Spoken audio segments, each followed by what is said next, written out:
Today is October 13th, 2020, and you're watching Horseshoe Politics.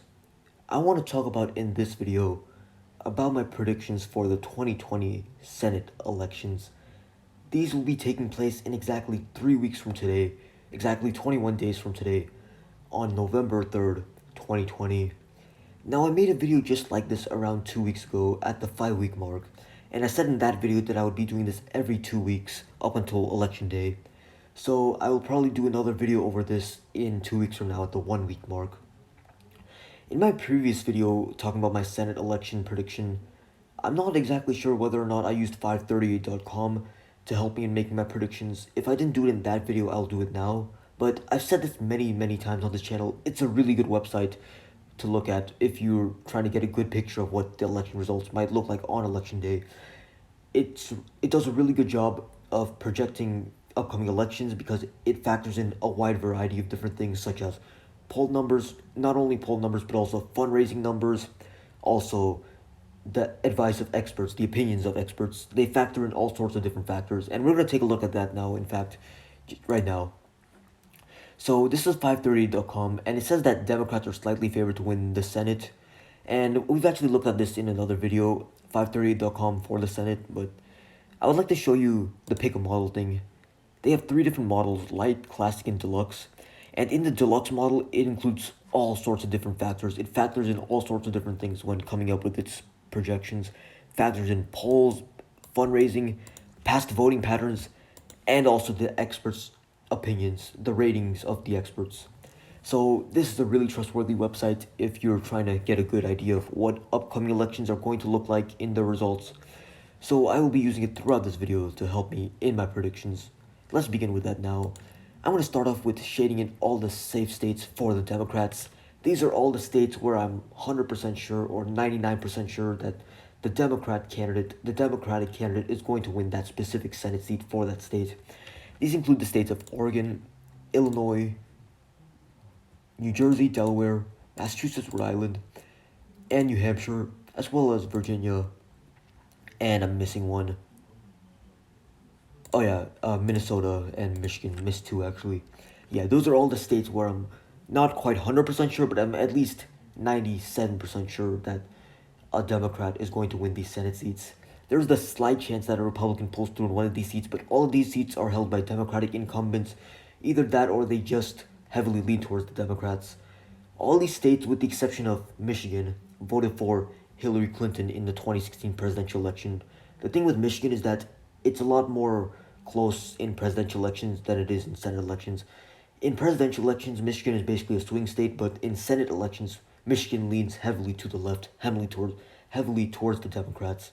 So that's why I'm pretty sure Michigan will go towards the Democrats in the Senate, despite being a relative toss-up state in the presidential election. Now let's talk about the safe states for Republicans. These are the states of Idaho, not Montana, we'll get back to that, Wyoming, South Dakota, Nebraska, Kansas, Oklahoma, Louisiana, Arkansas, Mississippi, Alabama, not Alabama, we'll actually get back to that in a second, Tennessee, South Carolina. I would have originally put safe, but I literally made a video on this a few days ago talking about how Lindsey Graham might be in trouble. West Virginia, Kentucky, and Alaska. These are all the states that are safe for the Senate seats. Actually, I'm going to change Michigan to lightly. There's a slight chance a Republican could pull through. Every other Senate seat, I think, is pretty much safe, though. Now let's talk about the likely states for Republicans. And these are basically the states where a Republican has a pretty good chance of winning, but it's not guaranteed for them. For this, I would include Alabama. This is why I didn't want to put it as a solid red earlier. I'm going to put it as a lighter red. This means it's likely to go towards the Republican, but there's a slight chance it goes towards the Democrats. There's a conceivable chance it goes towards the Democrats. In Alabama, it's a weird thing. In 2017, there's a special election, and the Republican candidate in that was notably bad. And that's why the Democratic candidate, Doug Jones, was able to win that. So currently we have a Democratic senator in a heavily conservative state in Alabama.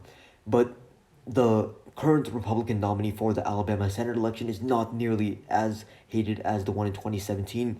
So it's likely that just because Alabama is such a conservative state, it's likely that the Republican candidate will pull through and easily win this election despite Doug Jones being the incumbent and him being a Democrat. Next, I'm going to put South Carolina as likely. I originally put this as safe, but Jamie Harrison has done a surprisingly good job in the Senate race. He's done well in the fundraising numbers, he's done well in the poll numbers, but Lindsey Graham still has over a 75% chance of winning the Senate race. South Carolina is just a pretty conservative state. Lindsey Graham has been serving there for decades. He's been serving in the Senate since 2003, serving in the House since the mid-90s. A lot of people in the state of South Carolina know his name well. He has lots of name recognition. I think South Carolina will still most likely go towards the Republicans. In fact, let's actually look at these two Senate races, the likely ones in 538.com. So, South Carolina, yeah, 77% chance of Lindsey Graham, and for Alabama, 76% chance of the Republican Tommy Tuberville. And Michigan, this is why I put likely not safe. Michigan has a 78% chance of going towards the Democrat, but there's still a 22% chance it goes towards the Republican.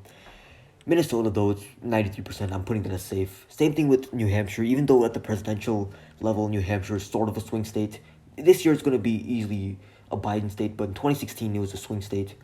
New Hampshire has a 98% chance of going towards Shaheen, the Democrat, in the Senate. It's kind of interesting how in the presidential election and Senate elections, you can have a state that is a swing state in the presidential election, but not in the Senate election.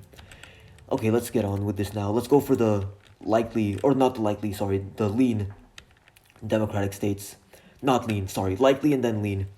Likely, I'm going to put Colorado and New Mexico as likely.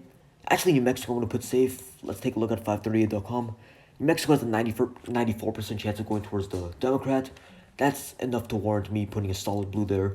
I forgot to shade this in earlier with all these other solid blue states, but I will now put New Mexico solid blue. Colorado, I put likely Democrat because John Hickenlooper has a lot of name recognition. He was the previous governor of California, and he ran for president in the 2020 Democratic primaries. He didn't really do well. He dropped out early on, but I think that helped to gain him name recognition. And despite the incumbent Cory Gardner being a Republican, Colorado's a pretty liberal state, so it's likely that John Hickenlooper, the Democrat, will come out on top. New Mexico, I've already established that's basically safe for Democrats. And one more state, this is not even likely, this is lean. Arizona, I'm putting as lean Democrat. Even though 538 would suggest like a 70-something% chance of the Democrat winning, I'm still putting it as lean because it has voted for Republicans consistently in the past, but only recently it has become more Democratic. But I'm not sure how Democratic it is yet.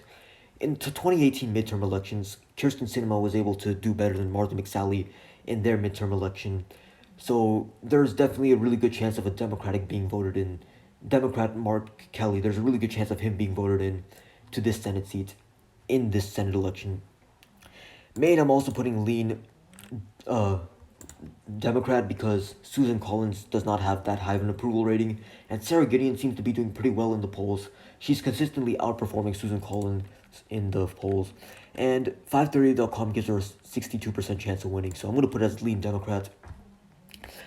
Montana, I'm going to put lean Republican because even though Montana is a pretty conservative state, and it has a Republican incumbent, Steve Daines, Steve Bullock is the Democratic challenger, and he has quite a bit of name recognition because, one, he was the former governor of Montana, or current governor, I'm actually not sure about that, and two, he also ran in 2020 Democratic presidential primaries, kind of like John Hickenlooper. Steve Bullock and John Hickenlooper have many similarities in that aspect, but I'm going to put it as lean Republican just because it's a pretty conservative state. It's more likely than not going to be won by Steve Daines. He's more likely than not going to be reelected. Iowa, I'm also putting lean Republican, despite the fact that Johnny Ernst has only a 47% chance of winning this. I'm still putting it as lean Republican. Now we have the last few states. Texas, even though at the presidential level, it's almost a swing state. At the Senate election, not so much. It's basically, I'm putting it as likely Republican, but I would almost go towards safe Republican. Georgia, I'm putting both of them as likely Republicans because Georgia, even though it's moving more towards the left, it has been moving more towards the left in recent years, more towards the Democrats.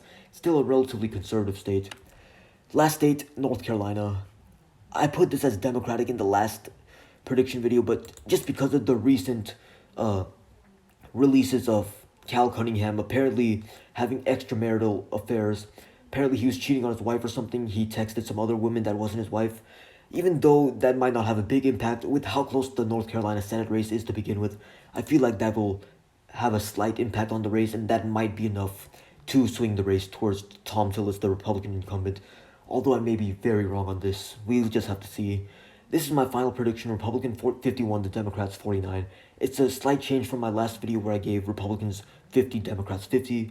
So according to this prediction model, Republicans will still control the Senate after the 2020 Senate elections, but I may be wrong. Democrats might also control the Senate. I do think that the state of North Carolina will ultimately be what determines which political party has control over the Senate, because if Democrats win North Carolina, then in my model that brings both parties to 50 senators, and if there's a 50-50 tie, then the party who controls the presidency, more specifically the vice presidency, they control the Senate because the vice president casts the tiebreaker vote. And I am 95% sure that Joe Biden's going to win this presidential election. So that's why I think that if Democrats can just get to 50 senators, that's enough to control the Senate, because Donald Trump has a really bad chance of winning this election.